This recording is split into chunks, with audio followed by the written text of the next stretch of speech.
काही गोष्टीत आपल्याला परिवर्तन करावं लागणार आहे, मनाचंही परिवर्तन करावं लागणार आहे आणि पुढच्या काळात करा।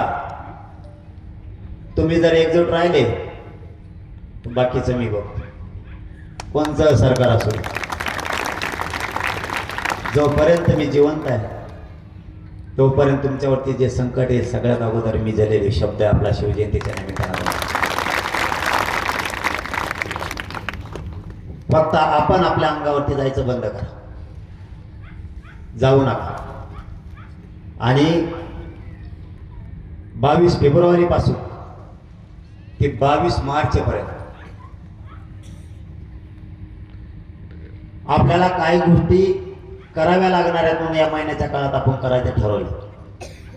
हे शेवटच सांगतो आणि थांबतो। हा समाज एकत्र आला, पण गावखेड्यातल्या गोरगरिबांच्या अडचणी आणि समस्या खूप आहेत। नुसतं एकत्र येऊन उपयोग नाही, एकत्र आलो, एकत्र आल्याचं योगदान व्हायला जाऊ दिलं नाही, समाजाला नाही मिळणार आरक्षण दिलं, राहिलेला सुद्धा मिळत। छोट्या छोट्या इतक्या समस्या आणि अडचणी इतके ते सोडवायला कोणीच नाही। गावात नेमकं आपल्याला आलेली अडचण सांगायची कुणाला? हा गाव खेड्यापासून शहरापर्यंतची सगळ्यात मोठी समस्या। आपल्याला प्रत्येक गावात सेवक म्हणून एक का होईना माणूस द्यावा लागणार आहे, म्हणजे सगळं गाव त्याला त्याच्या अडचणी सांगा। आपल्याला हे करावंच लागणार।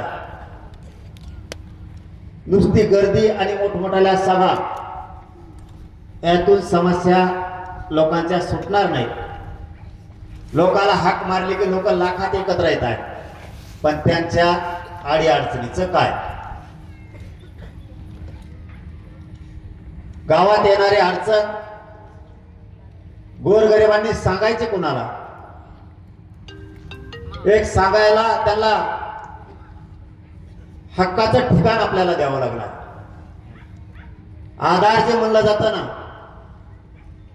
गोरगरिबाला कसली अडचण आली तरी ते सोडवण्यासाठी तालुक्याला आणि गावाला एक पोरगा आपल्याला द्यावं लागणार आहे, म्हणजे सगळे गावकरी त्याला आलेली अडचण सांगू शकते।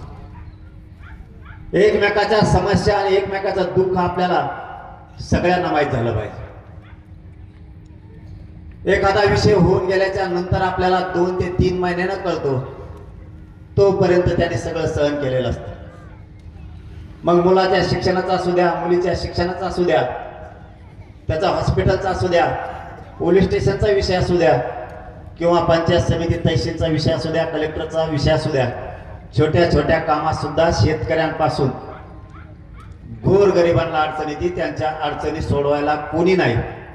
म्हणून गावात एक माणूस असलाच पाहिजे की गावकऱ्यांच्या समस्या जाणून घेऊन त्या सोडवायच्या। यासाठी 1 महिना आपण ते काम करतोय।